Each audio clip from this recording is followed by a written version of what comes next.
There's another thing I want to add to this that I think is important that can help to shift some of this identity stuff. First, I'm going to take a quick drink of water. A lot of us have attached to our fears, and I know I have this for sure, but we have this sense of kind of oftentimes victim consciousness. Sometimes it's perpetrator consciousness, and it can really help to accelerate your ability to at least be open and start to play in your desires if you can do a little bit of base level work, right? And this base level work is usually a very low vibration of having some level of victim consciousness, or maybe it's perpetrator consciousness, which would be aligned with guilt, the victim consciousness more so being aligned with anger, shame, and fear is oftentimes wrapped up with all this too. But there is a gift in being willing to do some radical forgiveness work, which is something I discovered actually for the first time I discovered it. It was about 13, maybe 13 and a half years ago. And I actually left it for a while. I did it for several years and then I let it go for a little while, always still having the benefits of doing that for maybe 5 or 6 years pretty consistently, but then moving on to some other healing modalities and then picking it up again a little bit more recently. And I think I want to do this radical forgiveness work a little bit more often because it was so extremely helpful back then. At the time I had just left a relationship that was not good for me. And at the time, I couldn't really see through it very well, but after discovered radical forgiveness and there's actually a book aligned with it that was particularly helpful by Colin Tipping. Actually, have the radical self forgiveness book here, and in here I just have some worksheets, so I'll explain those too. But that was a very powerful process for me early on, 13 years ago, and I'm finding that picking it up years later, it's quite helpful again because there's lots of different stuff now, not the same stuff as back then, but things still that I need to work through. And I've even noticed some ancestral grief and anger coming up. That's actually what came up for me more so yesterday was a lot of ancestral based anger and grief that I felt in there from that I really wasn't mentally aware of because it's like most of that was before I was born, or I think it's just deeply rooted in my ancestry. But I allowed myself to sit with myself for a little bit and with that compassionate parent type of role, compassionate witness, even if you don't like the word compassionate parent, compassionate witness. I just allowed myself to feel something I didn't even have words to articulate very well. And this was after having done 3 or 4 radical forgiveness worksheets earlier in the week. So I had primed myself in a way to have this bigger emotional, body centered release. And it just came up. I was in the shower actually. And after the shower, I allowed myself to just sit in this and reminded myself my mind wanted to come in a little bit and try to stop it, but just my intention is to be with my body. My intention is to be with myself right here and right now and to just feel what was there without analyzing it. And there was quite a release that happened. And I'm actually very grateful for it. I feel a lot lighter today as a result of that. And I'm sure there'll be more that comes up. This isn't one big and you're done kind of thing. But the more that I hold the intention to be present with myself, that compassionate witness, and allow stuff to come up. And this was a visceral. I even got on the floor and I felt like I just intuitively needed to be laying on the floor. One point I was like in a cat or cow position, just on the floor. It just felt right to be in these different positions as I intuitively felt I needed to be and just be present with myself, allowing myself to cry and just feel into my body. And there weren't even really many, if any, words for it. Very few. I said a few things here and there, but words were minimal. Analysis was basically not there at all. Just allowing myself to really authentically feel and hold myself without judgment in that space of what felt like a compassionate digestion of old grief energy, especially grief and anger that I believe because I didn't have much language for it or anything, that it was very much ancestral trauma for the most part, family trauma. I had a few little flashes of family member, nothing too crisp, but just like this sense of my mother and some my grandmother too, and some past family members. So that would just felt really, really graceful, even though didn't look or feel graceful at the time. But after the fact, it felt like an act of grace that this came up for me.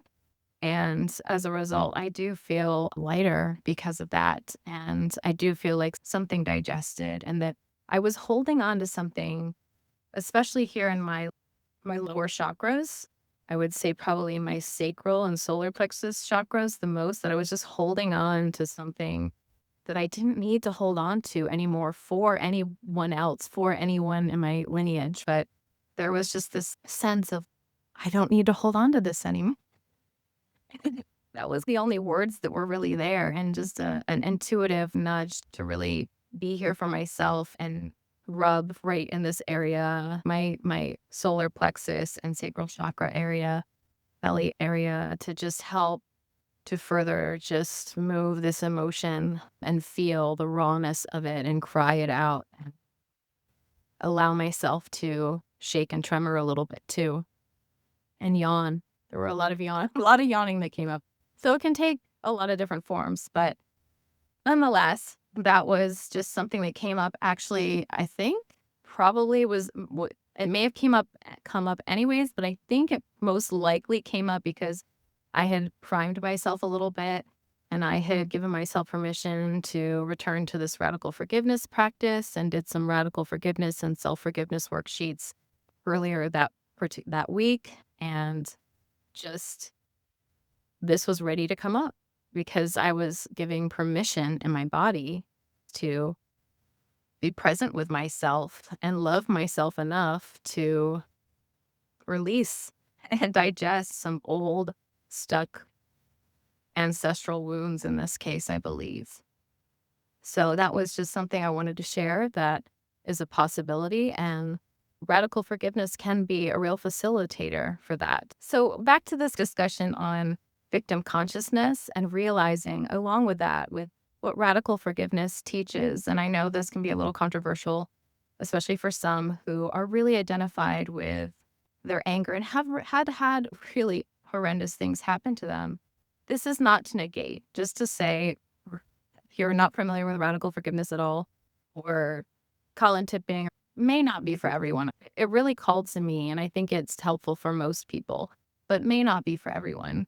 But it does actually ask that you realize that everything has happened for you and not to you, and that everything is happening for you and not to you. So the emphasis on for you. So the victim consciousness, of course, is very caught up in the blame game of, this is happening to me and I need to get retribution, right? I need to get even, or I need to hold a grudge forever. And when we really reflect on that, who is that hurting the most? When we store, that stores emotional energy, that stores anger and rage and resentment, and that feeling of feeling limited and powerless against these forces or these other people who seem to have so much power over us, whether it was an ex-boyfriend or girlfriend, whether it was a family member, husband, spouse, whatever. It really it holds your energy, and it gets stored in certain parts of our body, a lot of times in those lower 3 chakra areas, which is why we can often feel we have such a tense belly area or digestive system, or perhaps we've had some gut digestive issues. So that's actually one thing my husband does. He does some somatic healing for the gut. He's helped to process a lot of his stuff in that way, which I really respect and admire. And I've taken some of that on myself as well. Colin Tipping does say that our issues are in our tissues, and we do actually store this old anger, this resentment, this sense of not feeling enough, feeling shameful and feeling like we failed and somebody really hurt us or wronged us. We store all of that in our actual body, in our tissues. So it's important to recognize that this is really for you. Radical forgiveness is an invitation for yourself more than anyone else to heal that within your body so you can digest whatever that old stored emotion is, that victim consciousness, that blame, that resentment, that anger. Because who wants to live in a vibration of anger, resentment, fear, anxiety, shame, smallness forever? It's very tight and limiting, and it doesn't feel good, and it keeps us in protective mode and not able to play in your desire and move beyond how you've been, how the old identity that was just there to really help you survive and keep you safe. It keeps you stuck in one old identity and in a certain particular set of normalized emotions for you. But radical forgiveness asks us to adopt a higher perspective beyond just the human material plane, the higher perspective of source consciousness or a spiritual perspective. It can allow us to have more space freed up to start playing with our identity and taking on a new identity and actually grow beyond these lower vibrational states into more frequently feeling and aligning with these higher vibrational states that we actually, which are the vibrational states that are more aligned with what we actually want to have in our lives and create. So that's the main reason to do it, is for yourself, not to let anyone off the hook necessarily. It's to forgive what happened to you from a higher level, from a level of source consciousness, just to allow whatever that circumstance was, that past event, to play out in on a human level, just the way it is, but for your own good, for yourself, to allow yourself to adopt that higher perspective of nothing wrong ever happened and that everything is happening for you, not to you,